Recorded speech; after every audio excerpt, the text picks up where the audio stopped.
वन्य जीव जगत के लिए एक और बुरी खबर आ गई है। नाहरगढ़ बायोलॉजिकल पार्क में सफेद बाघ राजा की मौत हो गई है। ये एक और वन्य जीव जगत के लिए बुरी खबर इसे आप कह सकते हैं। नाहरगढ़ बायोलॉजिकल पार्क में सफेद बाघ राजा की मौत।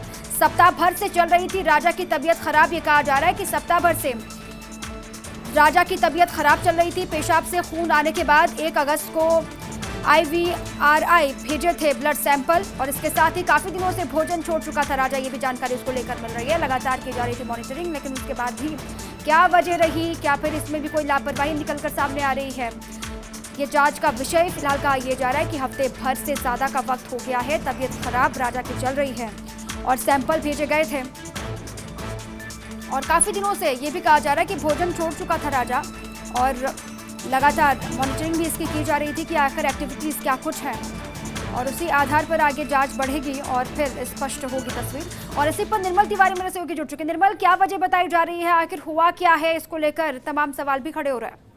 बिल्कुल, देखिए दीपक, जिस तरह से लगातार वन्यजीव जगत के लिए लगातार बुरी खबरें आ रही हैं, तो निश्चित तौर पर पूरे विभाग को तो ये हड़कंप मचा हुआ है ये वन महकमा में, साथ ही साथ तमाम जो वन्यजीव प्रेमी है उनको भी झकझोर के रख दिया है। 23 जुलाई को तो पहले MT3 की डेथ होती है, वहाँ मौत हो जाती है मुकंदरा के अंदर। उसके बाद कल वहाँ पर MT2 की मौत हो जाती है और आज जो व्हाइट टाइगर एकमात्र जो सफेद बाघ था राजधानी के अंदर, उसकी भी डेथ हो जाती है। 1 तारीख को ही इसकी पेशाब से खून आने लगे थे, तो उसके बाद इसके ब्लड सैंपल्स को वहां भेजा गया था IVRI बरेली, लेकिन आज अचानक करीब आधे घंटे पहले इसने अपना दम तोड़ दिया। बड़ी बात यह है दीपा की 10 और 11 जून को भी, 10 जून को रुद्र जो बाघ था उसकी डेथ हुई थी नाहरगढ़ बायोलॉजिकल पार्क में, और 11 जून को एक सिद्धार्थ नाम का जो एशियाटिक लॉयन था उसकी डेथ हुई थी। और दोनों की मौत के बाद उनके जो पोस्टमार्टम किया गया था उसमें लेप्टोसाइरोसिस पाया गया था, जो कि बेसिकली चूहे और जो मंगूस जो नेवले होते हैं उनके पेशाब से इस तरह का ये वायरस फैलता है। उसके बाद लगातार इनकी मॉनिटरिंग की जा रही थी और वहां अभी भी 5 जो शेर हैं एशियाटिक लायन, 4 बाघ जिसमें सफेद बाघ भी शामिल था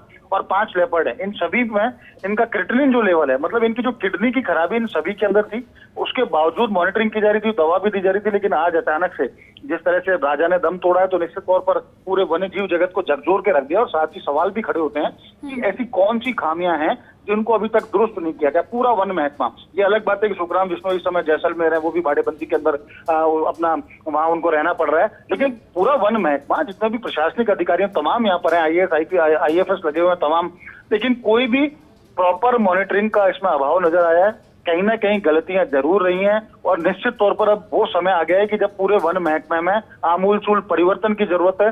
दक्ष और विशेषज्ञ लोगों की जरूरत है, खासकर जो बिग कैट्स को ढंग से उनकी सार संभाल कर सके, क्योंकि मुकंदरा की घटना निश्चित तौर पर झकझोरने वाली थी, लापरवाही सीधे तौर पर सामने आई थी। और अब लगातार जिस तरह से बायोलॉजिकल पार्क में इस तरह की घटनाएं हो रही हैं, तो निश्चित तौर पर सवाल भी खड़े होते हैं और जवाब इनका देना भी होगा। लेकिन फिलहाल बहुत जरूरत इस बात की है कि विशेषज्ञों के हवाले इन सबको किया जाए ताकि इनको औरों को मौत की नींद सोने से बचाया जा सके। बिल्कुल बिल्कुल निर्मल, पहले मुकुंदरा और उसके बाद अभी बायोलॉजिकल पार्क से भी अच्छी खबर निकलकर सामने नहीं आ रही है। लेकिन इस पूरे प्रकरण में अगर हम देखें निर्मल, तो क्योंकि 1 हफ्ते से वो भोजन भी छोड़ चुका था, कहा यह जा रहा है कि तबीयत भी उसकी खराब चल रही थी, लेकिन उसके बावजूद भी आखिर राजा को हुआ क्या है ये पता लगाने में नाकामी साबित हुई है।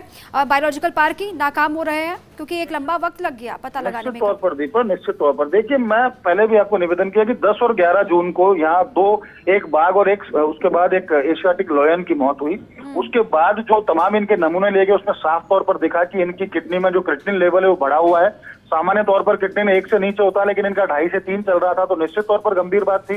फिर IVRI के जो विशेषज्ञ थे उनकी सलाह पर इनको दवाई भी दी जा रही थी, लेकिन कहीं ना कहीं विशेषज्ञ चिकित्सकों की दरकार है और ऐसे विशेषज्ञ लोगों की जिन्होंने लंबे समय पर, मेरे को याद आता है सुनैन शर्मा जी और RN मल्होत्रा जी जैसे जो तमाम जो IFS थे वो बहुत नजदीक से मॉनिटर किया करते थे। ऐसे लोगों की जरूरत है, क्योंकि आप लगातार बिग कैट्स को ऐसे मरने के लिए नहीं छोड़ सकते। कभी सरिस्का में मौत हो जाती है, उसके बाद रणथंभौर में ऐसी स्थिति आती है और मुकंदरा तो बिल्कुल बर्बाद हो चुका है और अब नाहरगढ़ बायोलॉजिकल पार्क में लगातार इस तरह की घटनाएं आ रही हैं, तो निश्चित तौर पर सवाल उठते हैं। कहीं ना कहीं खामियां जरूर हैं और इनके जो जिम्मेदार हैं उनको ऐसे नहीं छोड़ा जा सकता। जो जिम्मेदार लोग हैं उन पर कार्रवाई भी करनी होगी ताकि नजीर पेश की जाए कि बिग कैट्स के साथ, क्योंकि लुप्त होता जानवर है ये ऐसा वन्य जीव बाघ जिसकी बात करें, पूरी दुनिया के 70% बाघ भारत में पाए जाते हैं, तो सारी दुनिया की नजरें हमारे ऊपर हैं कि हम बाघों को कैसे उनकी सार संभाल करते हैं। कुछ दिनों पहले नरेंद्र मोदी जी ने भी कहा था कि 1 साल के अंदर बाघों की संख्या जो पिछले 1 दशक में बढ़ी है, तो एक तरफ ये सारी चीजें हो रही है, बाघों की संख्या बढ़ रही है और कहीं ना कहीं लैप्सेस जरूर है, इनकी मॉनिटरिंग मॉनिटरिंग प्रॉपर नहीं की जाती है। मुकंदरा की घटना तो बहुत ही शर्मनाक है। 3 दिन से लगातार एक ही जगह उसके सिग्नल आ रहे हैं। फर्स्ट इंडिया न्यूज लगातार बताता रहा, उसके बावजूद वहां के जो डीएफओ हैं और जो तमाम जो प्रबंधन है उसके ऊपर ध्यान नहीं देता। आखिर उसकी मौत हो जाती है। उसका एक बाघ शावक अभी भी गायब है। एक शावक जिसको कल रिकवर किया, उसकी भी हालत ज्यादा ठीक नहीं है। उसको किस तरह से बोतल से उसको दूध पिलाने के और इस तरह के तमाम प्रयास किए जा रहे हैं ताकि वो सर्वाइव कर सके।